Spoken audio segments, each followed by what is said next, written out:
బాలీవుడ్ నటుడు సైఫ్ అలీ ఖాన్ పై దాడి జరిగింది. తెల్లవారుజామున 2 గంటల సమయంలో సైఫ్ ఇంట్లోనే ఆయనపై కత్తితో దాడికి పాల్పడ్డాడు దుండగుడు. ఈ ఘటనలో ఆయనకు గాయాలయ్యాయి. లీలావతి ఆసుపత్రికి సైఫ్ ను తరలించారు. సైఫ్ అలీ ఖాన్ పరిస్థితి ఏంటన్నది తెలియాల్సి ఉంది. ముంబై పోలీసులు విచారణ ప్రారంభించారు. దొంగతనానికి వచ్చిన సమయంలో సైఫ్ అడ్డుకోవడంతో ఈ ఘటన జరిగినట్లు తెలుస్తోంది. ఘటనా స్థలం నుంచి దుండగుడు పారిపోయాడు. బాలీవుడ్ నటుడు సైఫ్ అలీ ఖాన్ పై దాడి జరిగింది. తెల్లవారుజామున 2 గంటల సమయంలో సైఫ్ ఇంట్లోనే ఆయనపై కత్తితో దాడికి పాల్పడ్డాడు దుండగుడు. ఈ ఘటనలో ఆయనకు గాయాలయ్యాయి. లీలావతి ఆసుపత్రికి సైఫ్ ను తరలించారు. సైఫ్ అలీ ఖాన్ పరిస్థితి ఏంటన్నది తెలియాల్సి ఉంది. బాంద్రా పోలీసులు విచారణ ప్రారంభించారు. దొంగతనానికి వచ్చిన సమయంలో సైఫ్ అడ్డుకోవడంతో ఈ ఘటన జరిగినట్లు తెలుస్తోంది. ఘటనా స్థలం నుంచి దుండగుడు పారిపోయాడు. సైఫ్ ఒంటిపై 6 గాయాలున్నాయి. అందులో 2 బాగా లోపలికి దిగినట్లు తెలుస్తుంది. ఒక గాయం వెన్నెముక పక్కనే ఉంది. ప్రస్తుతం సైఫ్ కు ఆపరేషన్ జరుగుతోంది.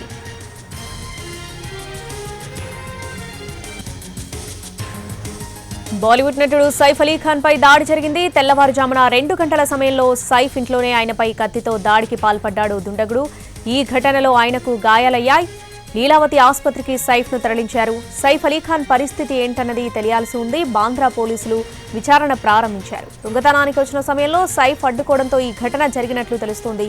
ఘటనా స్థలం నుంచి దుండగుడు పారిపోయాడు. సైఫ్ ఒంటిపై 6 గాయాలున్నాయి. అందులో 2 బాగా లోపలికి దిగినట్లు తెలుస్తుంది. ఒక గాయం వెన్నెముక పక్కనే ఉంది. ప్రస్తుతం సైఫ్ కు ఆపరేషన్ జరుగుతోంది.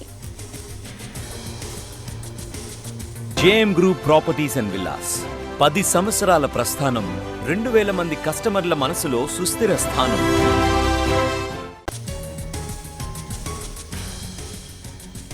బాలీవుడ్ నటుడు సైఫ్ అలీ ఖాన్ పై దాడి జరిగింది. తెల్లవారుజామున 2 గంటల సమయంలో సైఫ్ ఇంట్లోనే ఆయనపై కత్తితో దాడికి పాల్పడ్డాడు దుండగుడు.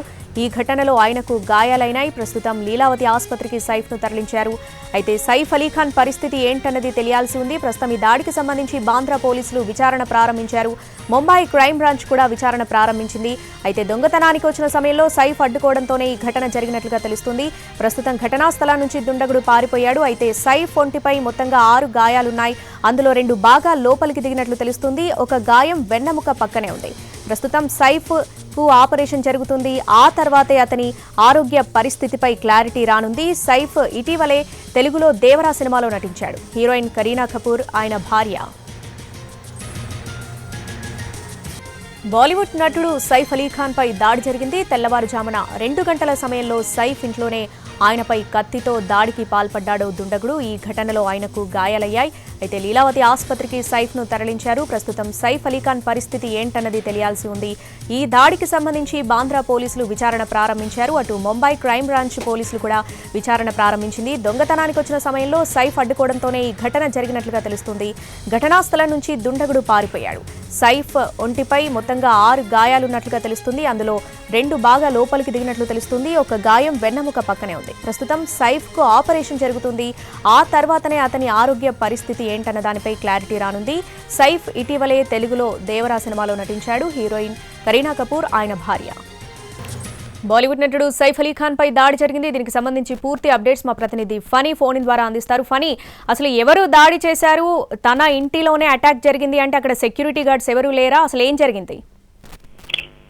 శ్రావణి, ఇది యాక్చువల్ గా ఒక దొంగతనం అటెంప్ట్ గా చెప్పుకోవాలి. ఎందుకంటే తెల్లవారుజాము 2:30 ప్రాంతంలోని వెస్ట్ బాంద్రాలో ఉన్నటువంటి సైఫ్ అలీ ఖాన్ ఇంట్లోకి చొరబడ్డ దొంగతనంలో భాగంగానే సైఫ్ అలీ ఖాన్ లెగవడంతో సడన్ గా భయపడి తన దగ్గర ఉన్నటువంటి పదునైన నైఫ్ తో ఆయన్ని పొడవడం జరిగింది. అయితే వెంటనే మిగతా వాళ్ళు కూడా వెంటనే అలర్ట్ అవడంతో అతను పారిపోవడం జరిగింది. అక్కడి నుంచి వెంటనే సైఫ్ అలీ ఖాన్ కూడా అక్కడి నుంచి లీలావతి హాస్పిటల్లోని చేర్చడం జరిగింది. 2:30 ప్రాంతంలో ఈ సంఘటన జరిగింది.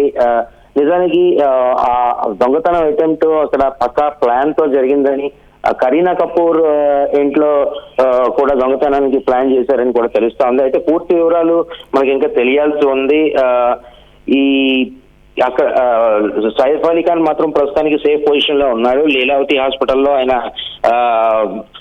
కండిషన్ అయితే స్టేబుల్ గానే ఉందని చెప్పేసి ఇక్కడ డాక్టర్స్ చెప్తున్నారు. అయితే ఇంకా ఎందుకు ఇది వాడు ఏమి ఉద్దేశంతో లోపలికి ఎంటర్ అయ్యాడు, ఇటువంటి అన్నింటినీ కూడా ఇంకా డీసీపీ లోతుగా పరిశీలిస్తున్నామని, పూర్తి వివరాలు త్వరలోనే తెలియజేస్తామని కూడా మనకి చెప్పడం జరుగుతుంది. శ్రావణి, ఫనీ మొత్తంగా 6 చోట్ల గాయాలైనట్టుగా తెలుస్తుంది. అంటే ఒక్కరే ఈ అటాక్ చేశారా? ఈ అటాక్ లో ఇంకా ఎంతమంది, అంటే ఈ దాడికి మొత్తంగా ఎంతమంది పాల్పడ్డారు?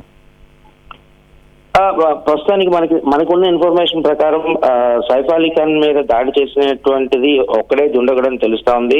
అతనే తన దగ్గర ఉన్నటువంటి పదునైన ఆయుధంతో సైఫ్ అలీ ఖాన్ ని పొడవడానికి ట్రై చేయడంతోనే, అలాగే సైఫ్ అలీ ఖాన్ కి గాయమైంది. అయితే వెంటనే అలర్ట్ అవడంతో ఎక్కువ గాయాలు అవ్వకుండానే అతను అక్కడి నుంచి పారిపోవడం కూడా జరిగింది. అంటే అది నిజానికి వెస్ట్ బాంద్రాలో ఉండేటువంటి సైఫ్ అలీ ఖాన్ చాలా లగ్జూరియస్ రెసిడెన్స్ గా చెప్పుకోవాలి. అలాగే ఎంతో స్ట్రిక్ట్ గా చాలా పగడ్బందీ సెక్యూరిటీతో కూడా ఉంటుంది. అయితే ఇన్ని ఉన్నా కూడా ఏ రకంగా వచ్చేయడం అనేటువంటిది మాత్రం ఆశ్చర్యకరమైన విషయంగానే చెప్పుకోవాలి. Right funny, thanks for the updates.